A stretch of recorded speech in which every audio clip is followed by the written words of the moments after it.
Eu sou Fred Pericini, sócio fundador da agência F2F e Gaspers.ai. Estamos aqui para mais uma entrevista no AI First Cast, o único podcast no Brasil dedicado à discussão de adoção de inteligência artificial no mundo dos negócios. A gente traz C-level, diretores de grandes empresas para conversar sobre como que a inteligência artificial está sendo incorporada no dia a dia. Tô com meu parceiro, Felipe Xavier. Como você tá, Fi? Tudo ótimo. Hoje eu tô com mais sede de aprender sobre inteligência artificial, perdão.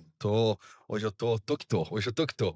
Eu vou fazer uma coisa diferente, inclusive, que a gente ainda não fez. Vocês nunca me viram com um celular na mesa. Eu tô fazendo um prompt aqui. Vamos ver se vai funcionar o que eu quero fazer. Então Boa. vamos ver isso aqui. Vamos ver. Antes da gente ver, a gente quer saber de você. Aqui no nosso podcast, que nessa temporada tem o patrocínio do SoftBank, o banco de investimento que mais entende de inteligência artificial na América Latina, a nossa regra é a seguinte: a gente não apresenta nossos convidados, mas a gente deixa você falar sobre você. Então conta pra gente quem é o Edson. Muito obrigado aí pela não introdução nesse caso. Meu nome é Edson Lopes, eu sou diretor-geral da Flixbus aqui no Brasil. A Flixbus é a maior empresa de transporte rodoviário do mundo. Antes disso, tive passagem por empresas como a Uber, empresas de consultoria, no mercado financeiro. Sou engenheiro de formação e venho acompanhando de perto e tentando participar também dessa revolução que tem sido a IA aqui no Brasil e no mundo. Boa. Para a gente trazer uma dimensão para os nossos ouvintes sobre a Flixbus, conta para nós quantas pessoas trabalham nessa empresa, quantas pessoas já pegaram transporte com a Flixbus no mundo. Dá um panorama sobre a empresa. Legal. Hoje a Flixbus é a maior empresa de transporte rodoviário do mundo, né? Com a característica de termos um modelo asset light, então nós não temos ônibus no balanço, né? Na grande parte dos mercados, pelo menos. Isso faz de nós uma empresa realmente escalável, vamos dizer dessa forma. Hoje nós transportamos mais de 80 milhões de passageiros por ano, tá? Estamos presentes aí em 44, agora 45 países em breve. Com mais alguns lançamentos que a gente tem pela frente. E hoje, presença consolidada. Somos líder absoluto nos Estados Unidos, líder absoluto na Europa. Fizemos mais de 20 aquisições ao longo dos anos, então o crescimento da gente foi orgânico, mas também inorgânico. E hoje nós estamos posicionados como uma empresa low cost, mas que também oferece soluções com segurança para o transporte e também é visto como uma empresa de tecnologia. A gente fala muito também de sustentabilidade, desde que esse assunto ainda não estava no hype. Isso é interessante. Por que vocês já falavam de sustentabilidade?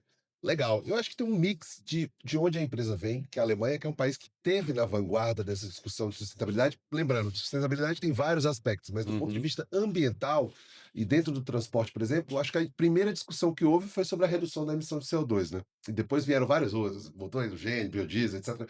Mas no final das contas, essa foi a primeira grande discussão que teve. Como é que a gente reduz as emissões no transporte, né?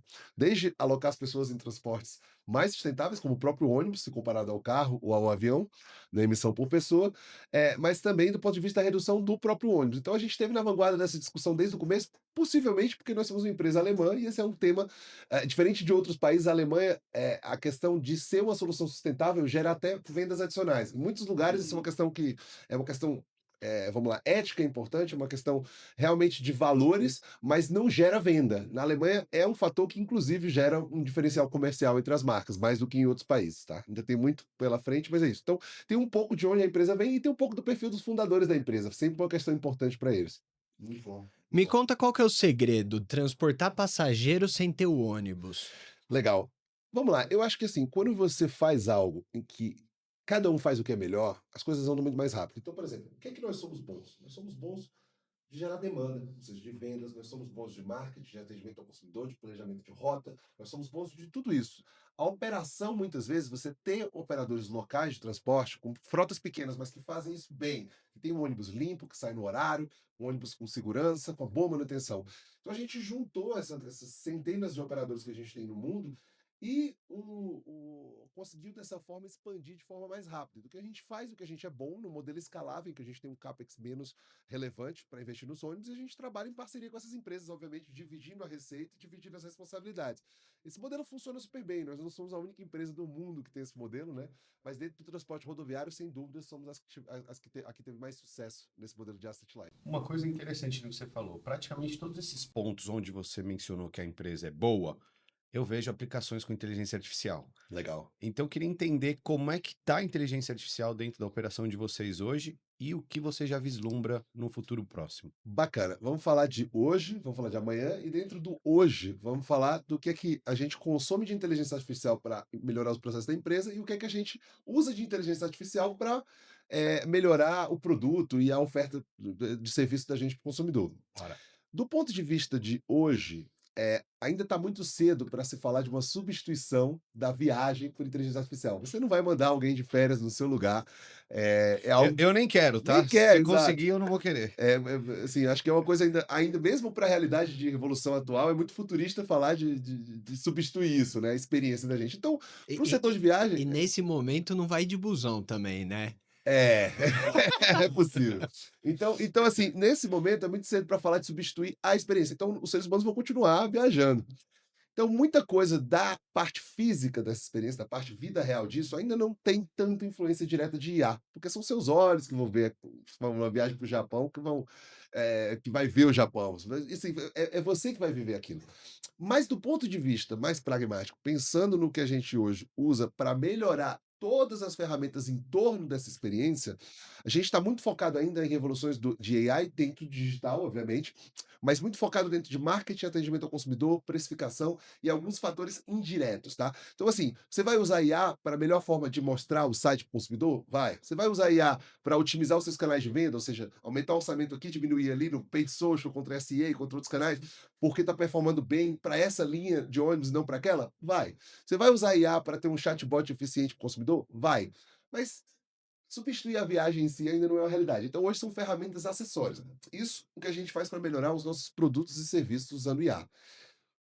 Agora, o que a gente faz de IA, usa e consome de IA para melhorar os serviços internos? Eu vou dizer que é mais ou menos o que está todo mundo fazendo. O pessoal do marketing vai fazer alguns creatives usando IA hoje em dia, porque fica maravilhoso e dá fácil. O pessoal do jurídico vai usar para ler uma licitação. O pessoal do mais rápido, consumir e resumir alguns fatos. O pessoal de PR, né, vai usar para às vezes, consolidar materiais num release que a gente vai colocar. Então, assim, são aplicações muito parecidas com as de outras indústrias, só Uhum. que eu acho que é só um primeiro passo. Mais na frente, a gente vai diferenciar o que a gente consome internamente de IA também, em função do que a gente quer colocar em prática nos produtos que a gente quer oferecer. Então, está no começo. Em termos de visão, né, falando de futuro, aí dá para a gente viajar aqui na maionese durante muito tempo, né? Tá, assim, daqui a pouco vai ter um robô no Japão que você vai conseguir colocar, usar o Neuralink, vai conseguir visitar à distância. Está mais perto do que nunca disso acontecer, mas ainda assim é um passo mais na frente. Hoje as pessoas vão viajar, vão entrar no ônibus, vão na rodoviária, e essa parte da experiência a gente ainda não substitui. Mantendo o pé no chão, qual o caso de uso que você acha que gerou mais valor para a empresa? Legal, eu acho que assim, quando a gente fala de valor do ponto de vista de resultado financeiro, as aplicações que a gente tem em pricing hoje de inteligência artificial são muito interessantes. Assim, eu lembro lá atrás, quando a Amazon começou com o Dynamic Pricing deles, na época a gente nem falava direito de IA, já era um pouco, tá? Era estatística avançadíssima, então era IA. Mas não da forma com a roupagem que a gente conhece hoje. Mas naquela época teve um estudo do BCG que mostrava que otimizar a estratégia de pricing podia gerar entre 2 e 8 pontos a mais de EBITDA. Eu posso até pegar a referência do estudo depois. E eu fiquei impressionado na época com isso. E agora eu estou vivendo isso que eles falaram lá atrás. Na época que a PepsiCo, que a Amazon eram referências de estratégia de pricing.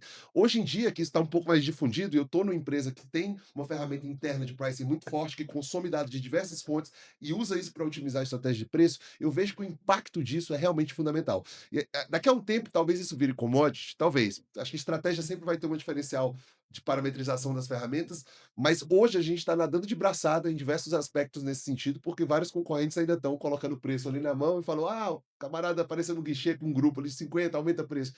Quando as pessoas começarem a substituir isso por inteligência artificial, elas vão, primeiro, economizar tempo e, segundo, ganhar muito mais dinheiro. E é interessante você mencionar, porque nem toda inteligência artificial é generativa. Claro. Quando você diz que lá no passado a Amazon ou a Pepsi usavam modelos com inteligência artificial, algoritmos dinâmicos para definição de preço, não era generativa. E não necessariamente hoje também tem que ser a generativa, ela também tem suas limitações. Sem dúvida. Nesse caso de pricing, qual tipo de inteligência artificial vocês utilizam? Legal. Assim, eu não sou um especialista, já fui no passado, eu não sou mais um especialista técnico para te dar dizer quais são os modelos de pricing que a gente está usando especificamente, mas tem modelos de classificação envolvidos. Esses modelos de classificação são utilizados para filtrar diversas bases e definir alguns parâmetros que vão alimentar a árvore de decisão Uhum. da precificação das flags. Mas assim, eu me limito tecnicamente a dizer isso, que eu sei que tem alguns modelos de classificação envolvidos. Agora, quais outros tipos de modelo acho que hoje eu já não estou mais tanto no desenvolvimento, eu não estou mais codando Python que nem antigamente, mas posso buscar informação para ti depois. E isso gerou valor para vocês? Muito, mas demais, assim, hoje, assim, é até difícil depois que você implementou a ferramenta e ela já está andando há um tempo e ela vai melhorando e o modelo vai se recalibrando e vai funcionando melhor, é até difícil de dizer até que ponto hoje você é melhor do que antes. Chega um ponto que você não consegue mais ter uma referência de medir como era estar sem a ferramenta, né? Você faz isso na época de implementar.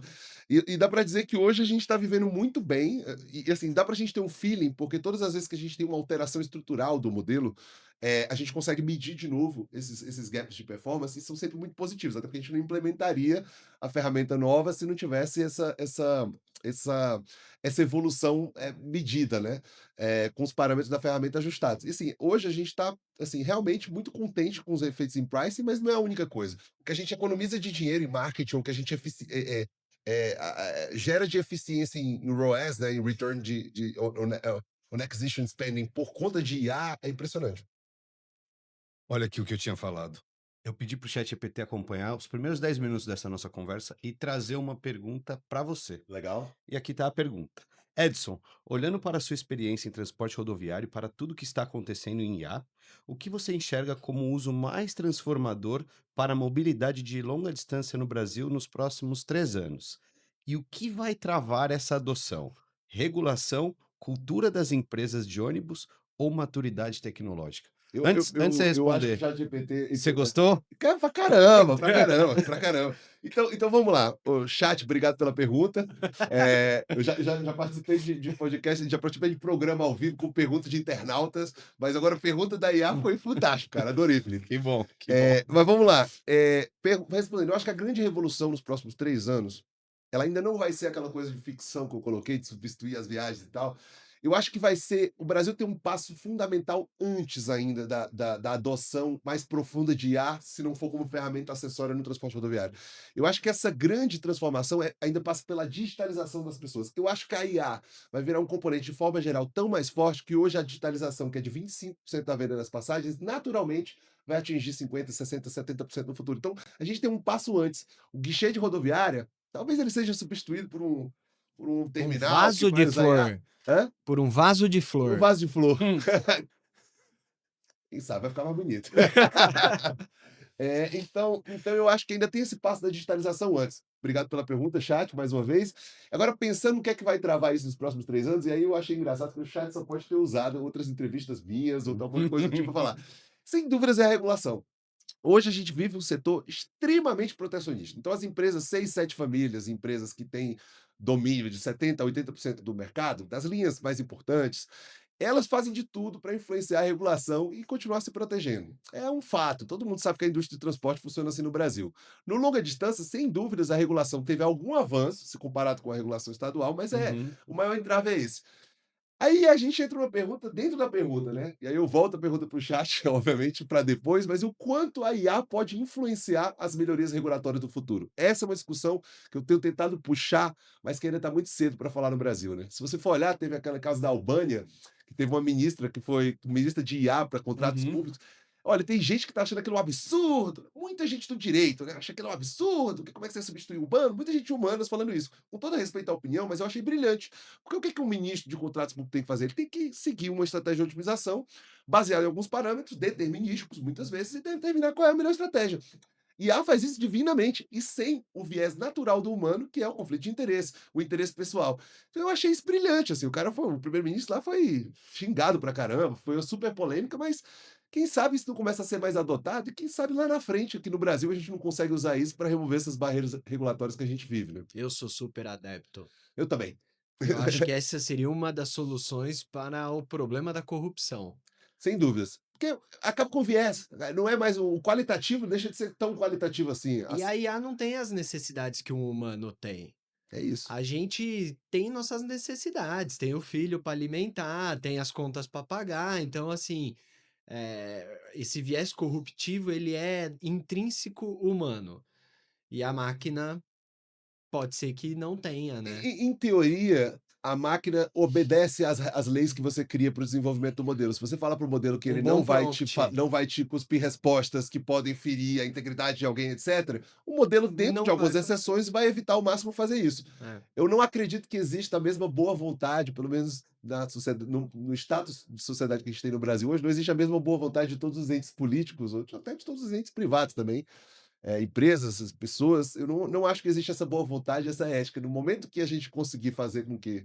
E aí eu acho que talvez nos países escandinavos chega mais próximo disso, mas no momento que a gente conseguir fazer a sociedade atuar com essa rigidez, com esse rigor das regras comuns, éticas, eu acho que vai ser mais interessante. Por enquanto, eu confio mais na IA para determinar um contrato público do que no governo, infelizmente. Voltando aqui para o nosso tema, você mencionou que tem uma economia de budget de marketing por investir melhor utilizando IA para tomar a decisão. Legal. Conta mais sobre isso. Vou te dar um exemplo de um canal, Paid Social, por exemplo. Tá. Eu não tô nem falando que são IAs nossas não, tá, eu tô falando da IA que a gente usa da Meta e etcétera. Uhum. Pensa comigo, a gente se a gente tem 50 cidades, vamos dizer um exemplo teórico, tá, meramente teórico, eu não tenho linha conectando todas as cidades, mas se eu tivesse só linhas ligando de A pra B, em 50 cidades, quantas linhas eu teria? 50 vezes 49 dividido por 2, fazer a conta lá, 2.500 linhas, vai, pra arredondar, 2.450 linhas, sei lá, fazendo uma conta de cabeça aqui. É uma análise É uma combinatória. análise combinatória, exatamente. 50, 49 sobre 2, eu era bom nisso, hoje em dia eu já não sou mais tanto. Vamos lá, vamos dizer que eu tenha 2.500 linhas para facilitar a conta. Essas 2.500 linhas, eh, como é que eu vou testar a performance delas? Será que eu vou ter um conteúdo adequado para cada uma delas? Está começando a ter. Então, por exemplo, se eu não fa eu vou adaptar primeiro a foto de cada cidade vai ter que aparecer no caso dela. Precisa de IA para isso? Não. Mas talvez as fotos começarem a se adaptar em função do clima ou de qualquer coisa do tipo, o conteúdo se ajustar, está começando devagar a acontecer. Agora, o que já acontece na prática? O modelo vai testar a performance usando os algoritmos da Meta para cada uma dessas relações. Essas relações são extraídas da integração direta com a gente. Os conteúdos são colocados diretos e adaptados diretamente. A gente não manda fazer 2.000 creatives, 2.500 creatives. Os creatives, os templates são adaptados em função desse conteúdo. E o algoritmo da Meta testa isso e dá um resultado baseado em alguns pesos e parâmetros que a gente coloca. E com isso, a gente consegue ver quais são os melhores canais, os melhores perfis de consumidor para a gente investir em cada uma dessas linhas. Óbvio, o algoritmo faz quase tudo, mas já é IA na sua essência trabalhando nisso, né? Pelas empresas que estão, mais do que do lado da gente, pelas empresas que estão usando IA na lata para isso. Fora que a gente tem modelos internos também, né? Em que a gente está. E aí, para calibrar os diferentes canais da gente, por exemplo, canal Paid Social com SEA e com outras coisas, a gente usa algumas ferramentas internas também, muito em função de gestão de portfólio de marketing. E funciona super bem. Vocês estão no Brasil desde 2001. Isso que você acabou de falar já acontecia em 2021, 2021. 2021, perdão. Isso já acontecia desde 2021 ou houve Eu uma acho que mudança, uma a Flix progressão? houve uma progressão. Então, assim, tudo isso melhorou. Por exemplo, essa parte dos content, dos creatives, de marketing serem ajustáveis, isso aconteceu de um tempo para cá. 2021 ainda não era assim, pelo menos não que eu saiba, né? Ou estava começando, alguma coisa assim. Uhum. Agora, muita coisa evoluiu, mas o conceito de otimização de portfólio de marketing, no nosso caso de mercados, de linhas de ônibus, em função disso, de qualquer outro SKU que você tenha, vamos dizer, isso aí já existia, eu acho, nessa época. Só que eu acho que agora está extremamente difundido. E as ferramentas que a Meta oferece para os grandes contratos, elas são cada vez mais relevantes, né? Assim, é impressionante o que os caras fazem. Hoje, eles têm os dados de social media, como o Google tem os dados de busca, e entre outros, infinidade de dados, e o que eles fazem é bizarro, né? Assim, hoje em dia, tem aquele exemplo clássico que as pessoas acham que o celular está te escutando, que você vai abrir o Instagram e vai aparecer um vídeo que você estava discutindo ontem com outra pessoa, cara, na hora. é IA, assim, com modelos preditivos na cara, né? Assim, é tão bom que as pessoas acham que está te escutando, basicamente. Então é isso, assim, eu acho que os caras são muito bons no que eles fazem, e a gente está surfando um pouco a onda deles, mas internamente tentando desenvolver algo nosso também. E tem exemplos de Brasil que vocês exportam para outros países dentro da organização? Acho que ainda é cedo para falar disso. Uhum. A resposta é sim. Eu vou te dar um exemplo muito interessante de um case. Então, por exemplo, hoje a gente usa IA para validação de alguns documentos jurídicos, mas assim, é uma ferramenta que a gente aprendeu a usar e que a gente passa para outros lugares. Eu uso o GPT para finalidades de PR, às vezes eu vou estar, mesmo sendo diretor-geral da empresa, eu participo diretamente das discussões enfim, de várias áreas, e em PR especificamente, por ser o porta-voz da empresa, muitas vezes eu uso isso para consolidar. Eu uso alguns prompts para consolidar informação relevante e funciona super bem. São aplicações básicas de GPT, mas Uhum. que eu ensinei para outros managing directors ao redor do mundo. Tem muita coisa que a gente exporta nesse sentido de uso de ferramentas, mas como a empresa é global, normalmente as ferramentas que servem o produto ou Já serviço da gente, elas atendem. já nascem globalmente. Até porque é mais eficiente o contrato. E como que é o advento da IA versus a adoção das pessoas? Como é essa gestão de mudança? Legal. Tem barreira, não tem barreira? As pessoas estão afim, não estão? Como você sente isso? Olha, eu acho que se eu estivesse liderando um departamento, uma repartição pública, daquelas mais antigas, se estivesse no Detran, com todo respeito ao Detran, mas se estivesse no Detran, eu ia ter mais dificuldade, né? No nosso caso, a gente não vive essa paranoia das pessoas serem substituídas, as pessoas, pelo contrário, elas vivem a paranoia de se capacitar para não ser substituída, mas não o medo. Não o medo de quem está na inércia e quer continuar. Então, meu time é contratado para isso. Eu tenho um time que não está preocupado com isso. Quanto ao ponto de vista da adoção das ferramentas, é engraçado. Você tem alguém que trabalhou 10 anos de consultoria, o cara trabalhou 10 anos na McKinsey, vamos dizer, o cara vai lá, você pede para ele fazer uma apresentação para o board, uma apresentação de estratégia. Para explicar para esse cara que hoje ele pode usar o GPT para facilitar a vida dele, ele vai eventualmente usar. Mas é tão prático para ele, é uma coisa que ele fazia tão no automático, só que hoje está perdendo o sentido a gente gastar tempo buscando palavras ideais. A gente coloca a ideia e ele cospe a coisa perfeitamente. Então, eu acho que tem alguma fricção ainda, mas é muito mais das pessoas se acostumarem do que elas terem resistência. Eu acho que hoje eu tento pregar isso na empresa, todas as lideranças tentam pregar isso, eu acho que todo mundo está usando e vendo o quanto ajuda. Eu não vejo nenhuma resistência sistemática, o que eu vejo ainda é alguma fricção natural de um processo que está se adaptando. Mas daqui a pouco não tem para onde correr. Você conhece alguém que não faz busca no Google? Não tem. Meu avô, cara, meus avós fazem busca no Google. Meu avô de 90 anos usa o Google para fazer E, busca. e- e é engraçado, porque não é uma coisa que você pergunta e questiona as pessoas. Exato. Como a gente hoje questiona, como você usa IA? Você usa ou não usa? Quais modelos você usa? O Google você não pergunta, né? Ou você pergunta É no isso. Google, como que você pergunta? É, Né? É é, uma é, coisa muito mais já natural. Não, total, assim, eu acho que é porque assim, IA, porque o motor de busca é uma ferramenta, né? Sei lá, o Google não foi só isso, o Google tem toda a revolução Hadoop, todas as coisas que aconteceram lá, por trás tanto de infraestrutura de IA quanto de aplicações infinitas. Então o motor de busca é só a mais famosa, né? Só a que começou a coisa. Eu acho que do mesmo jeito que a gente fala de IA de uma forma genérica hoje, eu acho que daqui a um tempo vão ter algumas segmentações também. Então, assim, hoje já está tendo alguma segmentação do pessoal que usa IA para criar imagem, criar vídeo, né? Acho que esse pessoal está usando de uma forma. Tem gente que usa mais para realmente aplicações naturais de IA generativa de texto. Nesse caso, está se criando alguns nichos, mas acho que ainda é cedo para falar quais vão ser os clusters, né? Assim, Sim. mas daqui a um tempo, IA vai ser uma coisa tão difundida que vai criar outros grandes polos. Ninguém vai falar mais de IA como uma coisa só, né? Acho que ainda está muito cedo para quebrar isso, mas vai acontecer naturalmente. Ó, eu capturei o uso de IA no marketing, o uso de IA para atendimento via chat, Pricing. pricing. Existe alguma coisa na experiência do cliente com o site, com o processo de agendamento de uma passagem?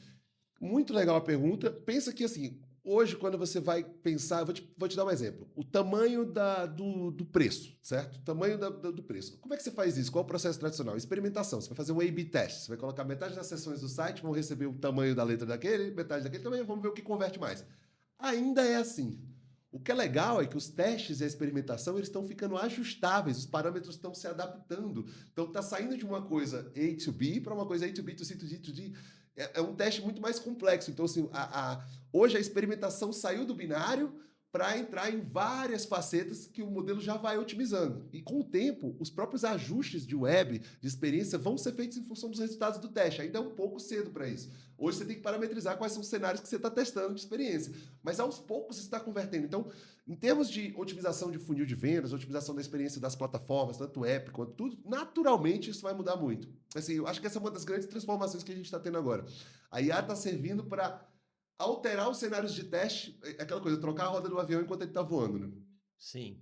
Então, fazendo uma leitura para leigos, vocês otimizam a usabilidade do site, fazendo testes, e a IA está embarcada ali dentro para otimizar esses testes. Ainda não está embarcado, tá? Essa é Tá uma visão começando. ainda, né? Então, hoje, por exemplo, eu dei um exemplo bem bobo e clássico de quem vai começar a estudar cases de experimentação, que é esse. O tamanho da fonte vai influenciar o valor da venda, a posição de alguma coisa no site. Hoje, a gente está basicamente testando cenários pré-definidos, mas isso está mudando e assim, os desenvolvedores das grandes empresas de tecnologia já têm isso como recurso. Os cenários de teste, assim, não é você que define aonde fica o botão. Sei lá, uma gama enorme de usuários, quando você tem um volume grande de sessões no aplicativo, por exemplo, está vendo em posições totalmente diferentes. Os A/B testes estão ficando automáticos. Isso é muito doido, né? Claro que você tem uma parametrização, mas esse é um caminho natural que todas as empresas devem seguir nos portais de venda e qualquer outro tipo de aplicação web. É um machine learning para UX. É isso, é isso. Qual seria o seu maior sonho que a AI resolvesse no teu negócio hoje? Opa, no meu negócio é regulação. Eu adoraria te falar que eu queria uma aplicação para as pessoas conseguirem se teletransportar para o terminal de ônibus, não precisarem pegar o trânsito. Adoraria dar essa viajada, mas eu acho que a gente tem que manter o pé no chão. E hoje o maior problema que eu tenho é a regulação.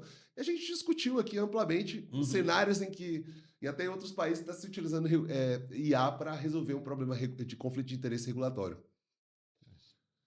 Só que aí, vamos lá, para ter um arcabouço regulatório para esse regulador dos reguladores, aí vai ser uma demora Etapas. muito grande. Que eu não sei nem se a IA consegue te ajudar. Eu acho que ela consegue, eu não sei se vão deixar. Não, com certeza. Capacidade tem. É isso. Eu li esses dias, né, que agora o GPT-5 vai ter a capacidade intelectual, né, de um pós-doutorado. E imagina isso no seu bolso Sim. diariamente como um assistente pessoal. Então, assim, capacidade para ajudar a rever a regulação, com certeza tem. Olha, teve uma coisa que o GPT-5 fez que foi incrível. Tem uma prova que acontece todos os anos, que é a Olimpíada Internacional de Matemática. Eu tive a honra de apresentar o Brasil nessa Olimpíada de 2005, né? Vão 6 alunos por ano. O GPT, ano passado, eu posso errar aqui o número de questões, assim, mas a lógica vai ser essa. Ele fez, acho que, uma questão das 6, sem acesso à internet, está só usando a lógica do modelo. Ele fez uma questão das 6. Acharam que ia demorar muitos anos para o ChatGPT conseguir ser medalha de ouro, que é fazer 5 questões das 6. O GPT-5 agora conseguiu fazer 5 questões das 6. Então, um avanço que eles esperavam para daqui a vários anos, foi até pauta daquele podcast do Joe Rogan, eu acho, né? Joe Rogan é o nome do cara, né? E assim, eu fiquei impressionado, porque aí tocou numa coisa que fez parte da minha vida. Eu vi essa coisa, eu sei o quanto aquela prova é difícil. Eu sei o quanto você precisa ir muito fundo na sua análise. Então, quando eu soube que a IA, sem consultar a internet, óbvio, porque senão era só pescar a informação, a solução em algum fórum. Quando eu soube que a IA tinha resolvido 5 dos 6 problemas, e eu vi a prova depois, por tradição minha de geek, eu olho todo ano e fui olhar, eu falei, cara, isso aqui é impressionante. Foi o momento que a IA mais me impressionou nesse sentido. Então, se a IA consegue resolver prova de Olimpíada Mundial de Matemática, por que ela não consegue resolver o problema do conflito de interesse nos contratos públicos, entendeu? Para mim a inteligência já está lá. A falta de conflito de interesse já está lá. O que vai faltar é os humanos definirem um arcabouço regulatório para que isso tenha limites, mas tenha também espaço para trabalhar. Tem uma coisa interessante que você falou que é única aqui no nosso podcast. A gente pergunta, às vezes, qual foi seu aha moment com o IA? E muitas pessoas falam, quando eu vi os agentes, porque tangibilizou uma maneira de eu treinar um modelo para uma atividade específica. Ou quando eu me deparei com um workflow tipo um N8N, que eu consigo automatizar umas tarefas. E o seu aha, ele foi relacionado à Olimpíada de Matemática. É isso. E não foi nenhum aha meu, foi um aha sobre IA, né? Porque Assim, eu fiquei impressionado. Foi um negócio assim, fora da realidade, porque tocou muito na alma. Isso foi uma coisa muito forte para mim durante muitos anos da minha vida. Quando eu vi que a IA conseguiu fazer cinco provas na IMO, que é o nome da prova, International Mathematical Olympiad, porra, cara, eu fiquei, cara, ela teria sido ouro. A IA teria sido ouro na Olimpíada Mundial de Matemática. Uma prova, cara, extremamente restrita, que vão 6 alunos por país por ano, que muitos dos alunos que são ouro depois viram prêmio Nobel, viram medalha Fields, que é o equivalente na matemática. Tá aí. Aí você viu a capacidade. O GPT, antes do esperado, atingiu isso. Isso é impressionante. A gente vai ver essa onda de revolução propulsionada pela IA muito forte, né? A gente sempre brinca que a gente quer fazer parte do grupo de pessoas que vão aproveitar essa onda. Que conselho você teria, Edson, para quem ainda acha que inteligência artificial não é capaz de mover grandes barreiras ou trazer grandes resultados? Dê um passo para trás e tente, pelo menos, já que você não consegue concordar, entender a outra perspectiva. E se? Esse é o maior conselho que eu dou. Porque quando você entender o e se você continuar achando que a IA não consegue mover essas batalhas, é uma questão de tempo até provavelmente essa pessoa se enganar. Mas o meu maior conselho é, se você não conseguir se convencer de que a IA vai chegar mais longe do que você enxerga hoje, pelo menos analise o cenário e o que é que eu faço se isso acontecer. E em todos os cenários, a minha recomendação que viria em seguida é se prepare, porque hoje, se você não tiver capacidade para usar IA, daqui a um tempo vai ser, assim, não tem nem o que falar, né? Basicamente. Eu quero também responder essa. Responde aí, quero ver. Cara, se pessoas com QI de 200, como um Einstein da vida, geraram tantos progressos para a humanidade, imagina todas as pessoas com um Einstein no bolso. É isso. É isso. Porque a inventividade Uhum. da diversidade de pessoas, do coletivo, é enorme. Mas nem todas têm a capacidade intelectual de um Einstein. Quando a gente junta robótica, que é matéria, toque, com computação quântica, que é velocidade infinita, praticamente, com IA, que é capacidade de processamento e análise infinito, essas três coisas, a gente constrói um negócio muito poderoso. E é o que a humanidade, a gente via isso nem na ficção científica a gente achou que fosse chegar tão perto disso.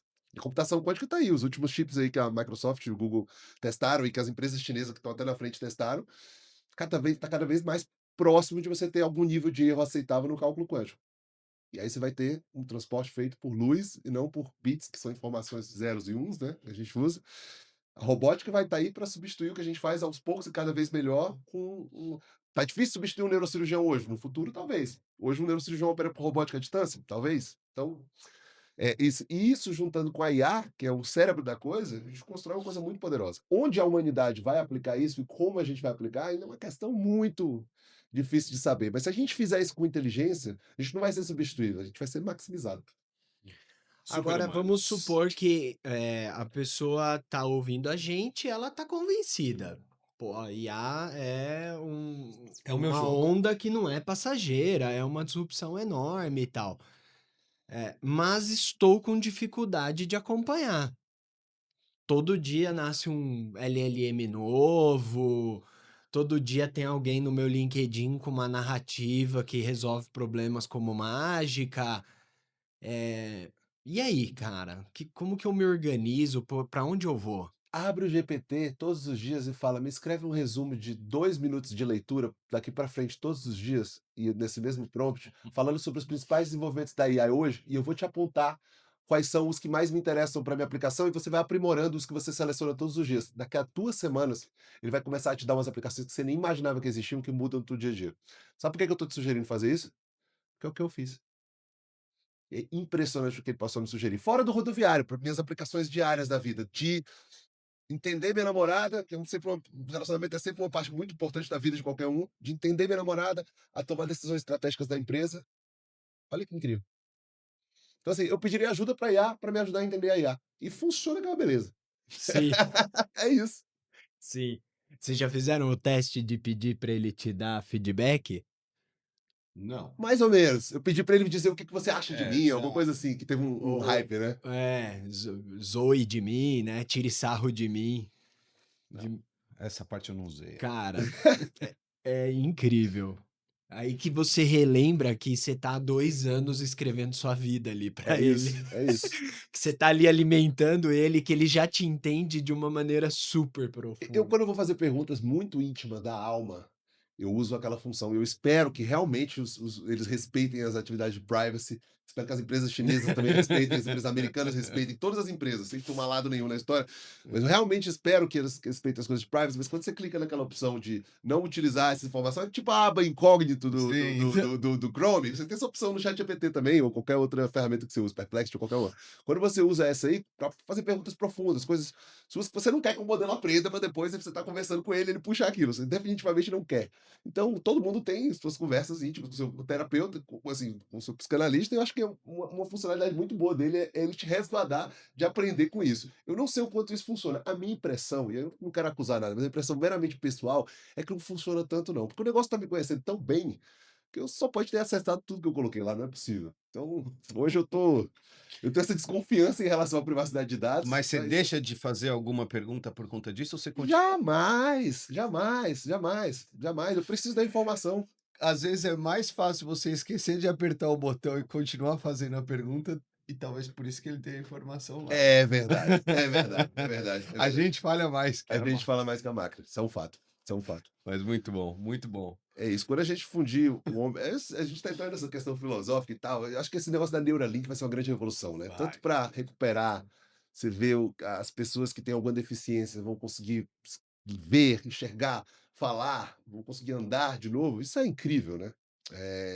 Mas não só isso. As pessoas que têm deficiências com velocidade de cálculo, por exemplo, elas vão deixar de ter essa deficiência. Sim. Então, assim, as pessoas vão ser boas naquilo que elas não são. E a gente vai ver dispositivos ajudando nisso, né? Vestíveis, né? Óculos, diversos tipos de acessório. De fato, a gente caminha para ser super-humano e a inteligência artificial tá dando um empurrãozinho bacana pra gente. É isso. Eu falei que eu vinha com sede de aprender hoje no podcast. Matei a sede, Fred.